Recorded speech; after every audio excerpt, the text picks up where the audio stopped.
Hello बच्चों, let's read the question. Question says that in which sector is underemployment more prevalent? Why is it so? ठीक है, तो हमसे question में पूछ रहा है कि कौन सा ऐसा सेक्टर है जिसमें कि अंडर एम्प्लॉयमेंट जो है वो सबसे ज्यादा है। ठीक है, तो इस क्वेश्चन का राइट आंसर क्या हो जाएगा? इसका राइट आंसर हो जाएगा कि प्राइमरी एम्प्लॉय जो है, प्राइमरी एम्प्लॉय मतलब क्या होगा कि प्राइमरी सेक्टर, तीन सेक्टर होते हैं।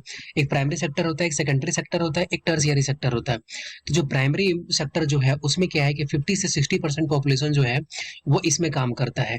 लेकिन इसमें से जो मैक्सिमम जो है वो क्या है, वो डिसगाइजेड है। ठीक है, अब इसका मतलब क्या होता है, इसी को बोलते हैं अंडर एम्प्लॉयमेंट। अंडर एम्प्लॉयमेंट का मतलब क्या है कि जैसे कि एक काम को कर रहे हैं, ठीक है, अब उस काम को करने के लिए मान लेते हैं कि 50 वर्कर्स की रिक्वायरमेंट है, लेकिन उसी काम को 100 वर्कर्स मिलकर के काम कर रहे हैं।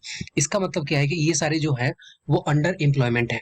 इसका मतलब ये भी बोल सकते हैं कि अगर उसमें से 50 वर्कर्स अगर हट भी जा रहे हैं, रिमूवल फ्रॉम द प्रोडक्शन जो है, उसके कारण से प्रोडक्शन का जो मेन जो प्रोडक्शन है उसमें कोई इफेक्ट नहीं पड़ता, तो इसको बोलते हैं अंडर एम्प्लॉयमेंट। और ये सब किस में है? ये सब है प्राइमरी सेक्टर में, जो कि 50 से 60% जो है वो पॉपुलेशन को कवर करता है। अभी ऐसा इस वजह से होता है क्योंकि प्राइमरी सेक्टर में जो काम कर रहे हैं लोग, वो उनके स्किल्स अच्छे नहीं है, या फिर प्राइमरी सेक्टर के जो है वो क्या है, वो एजुकेटेड नहीं है। इस वजह से ऐसा प्रॉब्लम होता है। I hope you will be understood it well. Best of luck. Thank you.